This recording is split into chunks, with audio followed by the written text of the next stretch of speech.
سلام تأنا هبلنا تخطاتلتي أقسماويان مرة حفاش AMN مزسعات زت سنادو زيناتات النهو فلما أرأست زينا هاقراوي ملقغي فتنا عسر تخلت كفلي كوهاب مخانو بيرو تمرت تقراي أفليتو ناي تقراي مسرتها وقرداي ناي بوليتيكا سرعات من محياشن وشتاو ناتنت مرققات مخانو تنتان بوليتيكا أيتا تسفاكيروس عرفة قليتو حاب بوليتيكاوي ودبات زتباررو أكالات سلطانو من النواح حاب تكوكينات تحابيهم كنبرو يفتنو كمزلو نبرت كتما مغلة قليتو حبرة أوروبا أب تقراي سباوي تحسات تدو كبلي تسويعو نايزيو من كالوتن زرزر كسعبيو سنة مكتبتا هاقراوي ملقغي فتنا عسر تخلت كفلي كوهاب مخانو بيرو تمرت تقراي أفليتو ات بيرو كمز حبرو كاب 23 سنة كساب عسرت شدشت حملة كلتشن عسرت شمونتنا متمرت أب زكايد هاقراوي ملقغي فتنا عسر تخلت كفلي 29 شحن شو عدت 255 تمهارو كمز فتنو أفليت اللو اتوم كاب كلتا 204 شو عدت نابعت تمرتي تمرتهم ككتاتلو زنحو عسرت 5 شحن حدا 284 دقان استيو زركبهم 29 شحن شو عدت 255 تمهارو عسرت خلت خفلي أب تقراي أب زركبا يونيفرسيتات حويسو أب شمونت مفتن ماكلات نفتنا كم زغربو اتبيرو حبيرو اتي هاقراو فتنا صباح سولوس 23 سنة كلتشن عسرت شمونتنا متمرت ساعات كلتن فرغان ناينقهو كم زجمرون اتبيرو أفليتو حبرة أوروبا أب تقراي سباوي تحسات أطو كبل تقوعو حوحات زي حقاو بايتو بممسراتن أقدادي وتادراوي عسكرا بمكيادن وعلى بريتوريا تحيسو كبل حبرة أوروبا كسيسو أب منغو فيدرالاوي منغستن حوحاتن زلو مسححاب نمفتاح بمريحنة حبرة أفريكا هتوزتا كجمر تاوعيت قريبو أب سمين إيتوبيا داغماي نابوغ كأتو زخل حادقنيا وطري يقهاد كمزلو مرتعوتات يحبرلو أتك المعامتات أب دبوب أفريكا بريتوريا زتفرم وعل وقتتو مبال حزي أب حادقا وديغو كمزلو عالم لخاو تكالات يتنكخلوا حوحات أب تقراي حادشتي وتادراوي أواجاتن فيدرالاوي منغست زي فلطم محاوراتن يزرقحلو زبل كسدما حيال بوليتيكاوي أغالبو فتيرو كم زركب تفليتو أب إثيوبيا زركب لو حبرة أوروبا أب زوجو وقعو مجلسي حوحات أب كلل تقراي زي حقاوي ويمس فيدرال ركب زي بلو عنقز حازة كللاو بيت مخري بممسراتون باقدادنت نسبيلات نابوتادراوي عسكرا بمئتاون نتي ناي كلتشن عسرت حموشتنا متمرت وعلى بريتوريا بقهدو كم زتحاسو أفليتو اتلوخ بغزبت كلهم وجنات ناب طرابيزا زتا تمليسهم نتناي سلام سممع عبايتان متقبار كسرحو تاوعي تقريبالو أبز قربا معلتات أب كلل تقراي حدش تعبيتي بوليتيكاون وتادراون من قسغاسات يرأيو كم زلو ناي عين مسخاخرن عالم لخزبزاباتن يردو حبرة أوروبا زوجو مجلسي اتكوينات دون مبال وسان تراز تتعوته ناي بريتوريا سممع بسنكزوم حدش تسقمتتات كفرس كم زخل سقاتو قليتو حبرة أوروبا كم زحبرو حوحات نتب فيدرالاوي منغست تفلاطنت زنبرو ناي مسغاغر محدرا مالتون جيزاوي منغست بمفراس بعلاوي زباو بايتو آطايشلو كبل قليتو እዚ ስጉምቲ እዚ ድማ ምስቲ ኣብ ውዕሊ ፕሪቶርያ ዝሰፈረ ሕጋዊ መስርሕ ምምላስ ሰላምን መሓወር ምሕደራን ዝጋጮ ምዃኑ እቲ መግለፂ የነፅር ብተወሳኺ እቲ ሕብረት ብርቱዕ ስጋኣት ዝሕደረሉ ጉዳይ እቲ ኣብ ዝቐረባ እዋን ኣብ ትግራይ ዝተኣታተወ ናይ ግዴታ ወታደራዊ ዕስከራዊ ክብል እንትገልጽ ሰብኣዊ መሰላት ዝከታተሉ ትካላት ከም ዝገለጽዎ እዚ ሓድሽ ኣዋጅ ውትድርና ንኩሎም ዜጋታት ብኣገዳድነት ዝምልከት ኮይኑ ነቶም ዘይእዘዙ ድማ ጽኑዕ መቕጻዕቲ ዝድንግግ እዩ حبرة أوروبا نزم من قصغاس زي بمخونان ازي سقومت زي نتب سلام عدك مفتاحن ناب نبر هوت مملاسن زبل عنقس ممع بريتوريا زيغحاس ايو كبل قاليتو اتهتابتاب وسيخو كم زردو حبرة أوروبا تراي زي كونس منقست حبرات منقستات أمريكاون أبز قداي زي بمئتاو نتناي سلام مسرح أب حدقا زودقو ألو نزبلهم ساب سلطان حقوحاتن سدرابيتو من ناي فيزا قدا كم زنبر إزفلت ازي كل عالم لخاوت زغط زرئينا اتو زبا داغماي ناب زي تدلي دماوق كياتو زلو سقات لعلواي برك كم زبط حيو حبرة أوروبا أب مدمدم تا مقلزيو اتي بمريحنة فليلو حبرة أفريكا بريزيدنت نبر أوليسيغون أوباسانجو زقبر زلو ناي سلامن شمقلنان من قسغاس ملو بملو كم زرقفو أرقاقيتيو كلهم وقنات نهزبي كابتو ساخص غاين مزنبال مدحان كبلو بهزوت نتقبار وعلى بريتوريا زتمت زتا كبقسو كم زقبا اتتكال التحساسي بولو ዳግማይ ኩናት ስጋት ፈጢሩ ማሕበረሰብ ዓለም ነቲ ኣብ መንጎ ትግራይን ፌደራል መንግስቲ ኢትዮጵያን ዝረአ ጎስጓስ ኩናት ብንቕሓት ይከታተሎ ከም ዘሎ ተፈሊጡ ኣብ ሰሜን ኢትዮጵያ ዳግማይ ናብ ዝኸፍአ ውግእን ህልቂትን ከምርሕ ዝኽእል ሓደገኛ ወጥሪ እናገደደ ይመጽእ ምህላው ተፈሊጡ እዚ ኣብ መንጎ ኣዘራረብቲ ወገናት ዝለዓል ዘሎ ወጥሪ ንህዝቢ እቲ ዞባ ዳግማይ ናብ ዓንኬል ስጋትን ቅልውላውን ዘእቱ ምዃኑ ተሓቢሩ ኣሎ ሚኒስትሪ ወጻኢ ጉዳያት ኣሜሪካ ኣብ መንጎ ኣኽረርቲ ኣባላት ሕወሓትን መንግስቲ ኢትዮጵያን ዘሎ ምስሕብ እናገደደ ምምጽኡ ብወግዕ ኣፍሊጡ እቲ ሚኒስትሪ ነቲ ኣብ ፕሪቶርያ ዝተፈረመ ናይ ሰላም መስርሕ ዝዕንቅፉ ዘለው ኣካላት ዝዓለመ ናይ ቪዛ እገዳ ከም ዘንበረ ዝፍለጥ ኮይኑ ኣብ ትግራይ ብሓይሊ ስልጣን ሒዙ ዘሎ ጉጅለ ሕወሓት ግን ነዚ ናይ ኣሜሪካ ውሳነ ሚዛኑ ዘይሓለወ ብምባል ብምሉእ ቃል ከም ዝነፀጎ ካብቲ ዘውፅኦ ወግዓዊ መግለፂ ንምርዳእ ተኻኢሉ ኣሎ እዚ ስዒቡ ኣብ ኤምባሲ ኣሜሪካ ሓዱሽ ቁጥዕን ፖለቲካዊ ምስሕሓብን ምፍጣሩ ዲፕሎማሰኛታት ይገልጹ ሚኒስትሪ ወጻኢ ጉዳያት ኣሜሪካ ኣብ ዘውፅኦ ወግዓዊ መግለፂ መሰረት ኣብ ሰሜን ኢትዮጵያ ዳግማይ ግጭት ንኽልዓል ዝደፋፍእ ወጥሪ ብዝለዓለ ብርኪ እናገደደ ይመጽእ ምህላው ኣረጋጊጹ ኣሎ እቲ ሚኒስትሪ ከም ዝሓበሮ እዚ ሓደገኛ ኩነታት እዚ ክቕጽል ዝገብሩ ዘለው ኣብ ውሽጢ ጉጅለ ሕወሓት ዝርከቡ ኣኽረርቲ ዝበሎም ኣባላትን ገለ መራሕቲ መንግስቲ ኢትዮጵያን እዮም ክብል ኣፍሊጡ ኣሜሪካ ነዚ ናይ ሰላም ንድፊ ዝቕይር ተግባር እዚ ብትሪ ብምኹናን ነቶም መስርሕ ሰላም ብንጥፈት ዝዕንቅፉ ዘለው ዝበለቶም ኣካላት እቲ ናይ ቪዛ እገዳ ከም ዝወሰደትሎም ብወግዕ ኣፍሊጣ ይኹን እምበር እቲ ኣብ መቐለ ኮይኑ ስልጣን ብሒቱ ዘሎ ጉጅለ ሕወሓት ነዚ ውሳነ እዚ ብትሪ ተቃዊምዎ ኣሎ እቲ ጉጅለ ኣብ ዘውፅኦ መግለፂ እቲ ናይ ቪዛ እገዳ ውሳነን ሓቀኛ ኩነታት መሬት ዘየንፀባረቐን ሚዛኑ ዘይሓለወን እዩ ክብል ገሊፅዎ እዚ ናይ ቃላት ኩናትን ምስሕሓብን ድማ ነቲ ምስ ዋሽንግተን ዘሎ ዲፕሎማስያዊ ርክብ ናብ ዝኸፍአ ብርኪ ዘውርዶ ክኸውን ከሎ ኣብ ውሽጢ ሃገር ዝርከብ ኤምባሲ ኣሜሪካ እውን ብሰንኪ እዚ ግብረ መልሲ እዚ ዓብዪ ቁጥዐ ከም ዝተፈጠረ ምንጭታት ይሕብሩ ማሕበረሰብ ዓለም ነዚ ኣብ ሰሜን ኢትዮጵያ ዝፍጠር ዘለው ሓደሽቲ ወጥርታት ብዓብዪ ስጋት ይከታተል ኣሎ ኣብቲ ዞባ ዝንቀሳቐሱ ዘለው ዲፕሎማሰኛታት ከም ዝሓበርዎ እዚ ኣብ መንጎ ኣብ ትግራይ ስልጣን ሒዙ ዘሎ ስርዓት ሕወሓትን ብህልኽ ፖለቲካ ዝመርሑ ዘለው ኣመራርሓ ስርዓት ብልፅግናን ዝረአ ዘሎ ናይ ቃላት ኩናትን ምስሕሓብን ብህፁፅ ብዘተ እንተዘይዓሪፉ ነቲ ዞባ ናብ ዝኸፍአ ሰብኣዊ ቅልውላው ክምልሶ ከም ዝኽእል የጠንቅቑ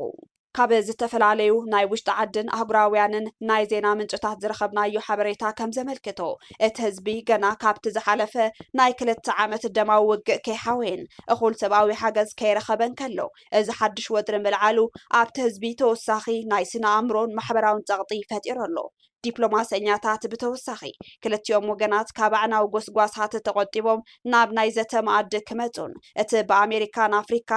ኣፍሪካ ሕብረትን ዝድገፍ ናይ ሰላም ስምምዕ ብትኽክል ክትግበርን ፃውዒቶም የቕርቡ ኣለው ኣብ ኣውሮፓ ብዘጋጠመ ማዕበል ሙቐት ህይወት ልዕሊ 1300 ሰባት ከም ዝቐፀፈ ውድብ ጥዕና ዓለም ኣፍሊጡ ኣብዚ ሕዚ እዋን ሚልዮናት ሰባት ኣብ ትሕቲ ሓደገኛን ዘይተለመደን ከቢድ ማዕበል ሙቐት ይሳቀዩ ኣለው ኣብያተ ትምህርቲ ተዓፅየን ማሕበራዊ ኣገልግሎታት ተደናውየን ኣማይት ድማ ህይወቶም ይስእኑ ኣለው ዝበለ ውድብ ጥዕና ዓለም ኣብ ኣውሮፓ ተራእዩ ብዘይፈልጥ ከቢድ ናይ ሓጋይ ማዕበል ሙቐት ልዕሊ 1300 ሰባት ህይወቶም ከም ዝሰኣኑ ኣፍሊጡ ዋና ዳይሬክተር ውድብ ዶክተር ቴድሮስ ኣድሓኖም ከም ዝሓበርዎ እዚ ኣብ ሃገራት ጀርመን ፖላንድን ቼክ ሪፐብሊክን ዘሎ ልዑል መጠን ሙቐት ኣብ ዝሕዚ እዋን ናብ ሃገራት ምብራቕ ኣውሮፓ ብዝለዓለ ቅልጣፈ ይረአ ከም ዘሎን ህፁፅ ቆላሕታ ከም ዘድልዮን ኣገንዚቦም ብተወሳኺ ሚኒስትሪ ጥዕና ፈረንሳይ ኣብ ዝሃቦ ወግዓዊ ጋዜጣዊ መግለፂ ኣብ ዝሓለፈ ረቡዕ ጀሚሩ ኣብቲ ሃገር ጥራይ ኣስታት 1,000 ተወሳኺ ሰባት ከም ዝሞቱ ኣረጋጊጹ ኣሎ እቲ ሚኒስትሪ ወሲኹ ከም ዝገለጾ ኣብ ውሽጢ ገዝኦም ጥራይ ህይወቶም ሓሊፉ ዝተረኸቡ ወገናት ቁፅሪ ብ40 ሚእታዊ ክብ ከም ዝበለ እቲ ትካል ብወግዕ ኣፍሊጡ ዶክተር ቴድሮስ ኣድሓኖም ኣብ ዘመሓላለፍዎ ናይ መጠንቀቕታ መልእኽቲ ኣውሮፓ ኣብ ምድሪ ብምልኡ ካብ ዘለዋ ኣህጉራት ብዝበለፀ ቅልጡፍቲ ሞቕ ዘላ ኣህጉር ምዃና ጠቒሶም እቲ ናይ ሙቐት ወሰኽ ድማ ካብቲ ዓለም ለኻዊ ማእኸላይ መጠን ሙቐት ብዕፅፊ ዝዓበየ ምዃኑ ኣረዲኦም እዚ ድማ ንቐጻሊ ኩነታት ኣየር እታ ኣህጉርን ድሕንነት ህዝባን ኣብ ከቢድ ዋጋ ዘእቱ ኢሎም ማዕከናትን ኣየር ኣውሮፓ ከም ዝሕብርዎ እዚ ማዕበል ሙቐት ኣብ ዝመፁ መዓልታት እውን ሓይሉ ከይቀነሰ ናብ ሰሜናውን ምብራቃውን ክፍልታት እቲ ሃገር ክሰፍሕ ከም ዝኽእል ይግመት ኢሎም ውድብ ጥዕና ዓለምን ናይተን ሃገራት መራሕቲ ጥዕናን ህዝቢ ብፍላይ ድማ ህፃናትን ኣረጋውያንን ኣብ ውሽጢ ገዝኦም ክፀንሑ እኹል ማይ ክሰትዩን ካብ ቀጥታዊ ፀሓይ ክዕቀቡን ፃውዒት ኣቕሪቡ ኣብ መወዳእታ ብዝርዝር ናብ ዝሓረናዮም ዛዕባታት ክነስግረኩም ናይ ትግራይ መሰረታዊ ጉዳይ ናይ ፖለቲካ ስርዓት መምሕያሽን ውሽጣዊ ናጽነት ምርግጋጽን ምዃኑ ተንታኒ ፖለቲካ ኣይተ ተስፋ ኪሮስ ኣረፈ ገሊጹ ኣይተ ተስፋ ኪሮስ ምስ ሮማናት ኦንላይን ኣብ ዝገበሮ ጻንሒት ኩሎም ሓይልታት ፖለቲካዊ ትግራይ ኣብ ሓበራዊ ብሄራዊ ኣጀንዳ እንተዘይተስማዕሚዖም ንትግራይ ከጥፍኡ ምስ ዝተበገሱ ሓይልታት ከም ዘለው እዩ ዝቁፀር ዝበለ እቲ ተንታኒ ብኣውሩ እቲ ናይ ትግራይ ጸገም ዝተፈለየ ሓሳብ ምቕራብ ከም ባንዳነት ዝቆፅር ስርዓት ንህዝቢ ዘይጠቅም ድሑር ስርዓት እዩ ክብል ይገልጽ እዚ ኣይተ ተስፋ ኪሮስ ኣረፈ ዘቐመጦ ብርቱዕ ነቐፌታ ድማ ኣብ ትግራይ ዘሎ ናይ ስልጣን ፖለቲካ ንፍሉያት ሓሳባት ዘለዎ ዓፃዋይን ድሑር ናይ ምቁፅፃር ባህርያትን ንህዝቢ ትግራይ ዘይጠቅም ምዃኑ ኣፍሊጡ ብተወሳኺ ካብ ናይ ሓደ ውድብ ፖለቲካዊ ረብሓ ወፂና ናብ መላ ድሕንነትን ሉኣላውነትን ትግራይ ዘተኮረ ብሄራዊ ፖለቲካ ክንሰጋገር ይግባእ ድሕሪ ምባል ናይ ትግራይ ፖለቲካዊ ትረኻ ካብ ናይ ሕወሓት ጥራሕ ዝተሓፀረ ፖለቲካዊ ረብሓት ተላቂቑ ናብ ናይ መላ ትግራይ ሓበራዊ ፖለቲካዊ ዕላማ ክሰጋገር ከም ዝግባእ ተዛሪቡ ናይ ትግራይ ጉዳይ ናይ ፖለቲካ ስርዓት ጉዳይ እዩ ዝበለ እቲ ተንታኒ ሓደ ብሄርተኛ ሓይሉ መንነቱን ምቕጻልን መሰሉን ምኽባርን ግዝኣታዊ ቁፅፅርን ርጉእ ፖለቲካዊ መሓውርን ክህልዎ ግዴታ ምዃኑ ኣረዲኡ ውሽጣዊ ምሕደራዊ ናጽነት መንግስቲ ምጥያሽ ሕገ መንግስታዊ ሉዓላውነት ምትግባር ግዝኣታዊ ብሄራዊ ሓድነት ምርግጋጽ ተልእኾ ሒዝና ክንሰርሕ ተዘይክኢልና ቃልስና ከንቱ እዩ ዝበለ ኣይተ ተስፋ ኪሮስ ኣረፈ ኣብ ውሽጢ ትግራይ ይኹን ካብ ትግራይ ወፃኢ ዘለው ንትግራይ ዝግደሱ ሓይልታት ናብ ሓደ መፅኦም ሓበራዊ ዝኾነ ናይ ትግራዋይነት ብሄራዊ ኣጀንዳ ክቐርጹን ተዘይክኢሎም ብተዘዋዋሪ መንገዲ ነቶም ኣንጻር ትግራይ ዝቃለሱ ዘለው ጸላእቲ ይሕግዙ ከም ዘለው ክግንዘቡ ይግባእ ሕዚ እውን እንተኾነ ኣብ ህዝባዊ ኣጀንዳታት ተመስሪትና ትግራይ ካብ ዘላትሎ ጸገም ክነድሕድና ይከኣል እዩ ብምባል እንትቕጽል ናበይ ኢኻ ትኸድ ናበይ ይልኣቲ ማለት እዚ ይትኾን ትብለ ተለኻስ ክኾነ ልግብኦ ተቕርበሉ ኣለካ ማለት እዩ እዚ እዩ ከዚ ብናሬቲቭ እንታይ ኢና ንብለና ካፍትናያቶም ና ምጉጅጃል ድፋዕ ውፅኣ እሞ ኣትሊስት ፖለቲካል ናሬቲቭ ካ ከዝኮል ልቱ ፖለቲካ ና ትግራይ ፖለቲካይ ንሕወሓት ፖለቲካይ ልወይኑ ይኾነ ስለዚ ካብ ንሕወሓት ፖለቲካ ላብ ናብ ትግራይ ፖለቲካ እተሞ ና ትግራይ ጉዳይ ታእዮም እዩ ና ትግራይ ጉዳይ ኣነ ትዋና ጉዳዩ ና ፖለቲካ ስርዓት ይኾነ ይኸዚ ዓዲ ሒዝካ እዩ ብሄርተኛ ሓይልቲ ኮይኑ ዓዲ ክሕዝ ኣሎ ግዝኣት ክህልዎ ኣሎ ግዝኣት ለይብሉ ብሄርተኛ መንነት ክቐፅል ይኽእል ብሄራዊ መንነት ክቐፅል ይኽእል ስለዚ መጀመርያ እንታይ ልገብር ኣለዎ ተና ትግራይ ተን ልትረዳዳእና ኣለን ግን ኸተም ሕወሓት ልጠለምዎን ና ትግራይ ጉዳይ ታእየን እዩ እሰን ኣብ መንገዲ ወሪዶም ላብ ስልጣን ኸይዶም እዮም ጠሊሞም ንብለና እሰን ታእየን መሰል ዓርሰ ውሳነ ኢልና ይኾነ እሱ ብምንታይ ይግለጽ ሓደ ምሕደራዊ ውሽጣዊ ነፃነት የድልየና እዩ ካልኣይ መንግስትና ምጥያሽ ስልጣንና ሳልሳይ ሕገ መንግስታዊ ላዕላዊ ስልጣንና ኤክሰርሳይስና ምግባር እዚኦም እንታይ እዮም ንህዝብኻ ፀጥታዊ ድሕንነት ምሕላይ ንህዝብኻ ግልጋሎት ምባል ንህዝብኻ ናይ ኢኮኖሚ ልምዓት ከተምፅአሉ ማሕበራዊ ልምዓት ከተምፅአሉ ግዝኣታዊ ብሄራዊ ሓድነትካ ምርግጋጽ እዚአን ና ትግራይ ኣጀንዳ እዩ ካብ ፖለቲካዊ ውድባት ዝተባረሩ ኣካላት ስልጣኖም ንምንዋሕ ኣብ ትኪ ኩናት ተሓቢኦም ክነብሩ ይፍትኑ ከም ዘለው ነበርቲ ከተማ መቐለ ገሊጾም ንልዕሊ 2 ዓመታት ዝቐጸለ ኩናት ትግራይ ዘስዕቦ ከቢድ ሰብኣዊ ቁጠባውን ማሕበራውን ቅልውላው ገና ከይሓወየ ኣብ ክልል ፖለቲካ ትግራይ ሓዱሽ ናይ ስልጣን ንሕንሕን ናይ ኩናት ደመናን ይንህር ከም ዘሎ ካብ መቐለ ነበርቲ ከተማ መቐለ ገሊጾም እቲ ብብዙሕ መስዋዕትነት ዝተረኸበ ናይ ሰላም ጭላንጭል ንምዕቃብ ኣብ ዝፀዓረሉ ዘሎ እዋን ገለ ፖለቲካዊ ኪሳራ ዝገጠሞም ውልቀ ሰባት ስልጣኖም ንምንዋሕን ናይ ባዕሎም ጥቕሚ ንምሕላውን ንህዝቢ ናብ ሓዱሽ ናይ ሞት ማዕበል ምእታው ይንቀሳቀሱ ከም ዘለው ነበርቲ ከተማ መቐለ ንኣክሱማውያን መራኸቢ ሓፋሽ ሓቢሮም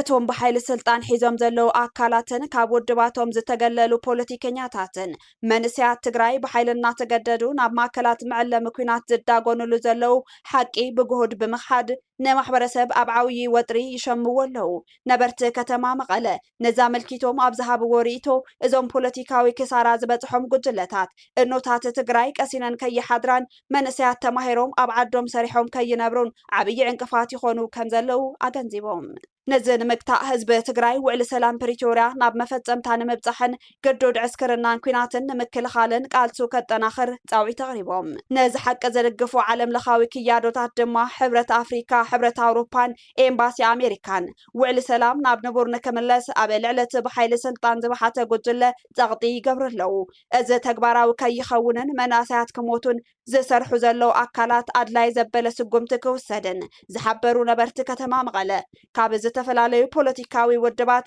ብሰንኪ ስነ ስርዓት ጉድለትን ውልቃዊ ረብሓን ዝተባረሩ አካላት ነቲ ህዝቢ ዘሳቂ ዘሎ ናይ ገዶድ ገፋን ናይ ኩናት ጎስጓስን ከም መከላኸሊ ስልጣኖም ይጥቀምሉ ኣለው። ነዚኦም ድማ ነቂስና ብምውፃእ ሰላምና ነውሕሰሉ መንገዲ ክንሓርር ኣለና ክብሉ ገሊፆም። እቶም ምንጭታት ከም ዘነፀርዎ ሕብረት ኣፍሪካ፣ ሕብረት ኣውሮፓን ኤምባሲ ኣሜሪካን ሓዊሱ ዝተፈላለዩ ኣህጉራዊ ፖለቲከኛታት እቲ ብሰንኪ ዕልዋ ግዝያዊ ምምሕዳር ተደናጉዩ ዘሎ ውዕሊ ሰላም ፕሪቶርያ ናብ ንቡር ባይታ ንክምለስን ህዝቢ ብሰላም ንክነብርን ጽኑዕ ዲፕሎማሲያዊ ፀቕጢ ኣብ ምግባር ይርከቡ። ህዝቢ ትግራይ ድማ ኣብ ጎንዞም ናይ ሰላም ጻዕርታት ተሰሊፉ አንጻር ኩናት ደለይቲ ክምክት ከም ዝግባእ ፃውዒት ኣቕሪቦም። እዞም ንህዝቢ ዘሳቂዩ ዘለው አካላት ኣብያተ ዕዮ ህዝቢ ብውክልና ንከመሓደሩ ዝተዋሃቦም ናይ ፃንሒት ስልጣን መዓልታት ክቁፀር ምእንታን ተባሂሉ ብዝተፈላለዩ ናይ ፕሮፓጋንዳ መገድታት መንእሰይ ክጋደል ኣለዎ ዝብል ኣገዳዲ ቃላቶም ብምንዛሕ ንህዝቢ ረጊፆም ስልጣኖም ከናውሑ ይፍትኑ ከም ዘለው እቶም ምንጭታት ኣረጋጊፆም። ነበርቲ ከተማ መቐለ ንዞም ውልቀ ሰባት ኣብ ናይ ኩናት ትክት ሓቢኦም ክነብሩ ዝደልዩ ናይቲ ብሓይሊ ስልጣን ሒዙ ዘሎ ስርዓት ከደምቲ እዮም ክብሉ ብጽኑዕ ወቂሶም። እዚ ሕዚ ዝካየድ ዘሎ ናይ ኩናት ጎስጓስን ግዱድ ዕስክርናን ንክብሪ ዝተሰናበቱ ሓርበኛታት ህፃውንትን ደቂ ኣንስትዮን ዘጠቃለለ ብምዃኑ ኣብ ማሕበረሰብ ዓብዪ ሻቅሎትን ስጋትን ፈጢሩ ከም ዘሎ ሓቢሮም። ካብዚ ብተወሳኺ ነበርቲ ከተማ መቐለ ንመላእ ህዝቢ ትግራይ ኣብ ዘመሓላለፍዎ ናይ ቃልሲ ፃውዒት ደቅኻ ክሞቱን ክስደዱን ሕጊ ኣልቦ ሕጊ ኣውፂኦም ዘሳቂዩ ዘለው አካላት አንጻሮም ብምስላፍ ብድዒ ኩናት ደው ክበሃል ኣለዎ ኢሎም ኣለው። ህዝቢ ትግራይ ነቲ ብብዙሕ መስዋዕትነት ዝተረኸበ ውዕሊ ሰላም ፕሪቶርያ ናብ መፈፀምትኡ ክበፅሕ ብቆራፅነት ክቃልስ ከም ዘለዎ እውን ኣተሓሳሲቦም። ኣብ መወዳእታ እቶም ምንጭታት ከም ዝገለጽዎ ህዝቢ ትግራይ ካብዚ ናይ ግዶድ ገፋን ናይ ኩናት ጎስጓስን ንክናገፍ ኣብ ልዕለቶም መጓሃሃርቲ ኩናት አካላት ተመጣጣኒ ስጉምቲ ብምውሳድን ንጹር ናይ እምቢታ ድምፂ ብምስማዕን ክምክቶም ከም ዝግባእ ፀዊዖም። እቲ ዝሓለፈ ኩናት ዘስዕቦ ቃንዛን ቆስልን ገና ከይሓወየ ሓድሽ ናይ ኩናት ማዕበል ንምልዓል ዝግበር ምንቅስቃስ ደው ክብል ከም ዘለዎ እቶም ነበርቲ ኣስሚሮምሉ። ካብ ኣክሱማውያን መራኸቢ ሓፋሽ ናይዚ ሰዓት ዜናታት ክትከታተሉ ፀኒሕኩም ንምክትታልኩም ነመስግን። ምስ ዝተረፉ መደባትና ሰናይ ግዜ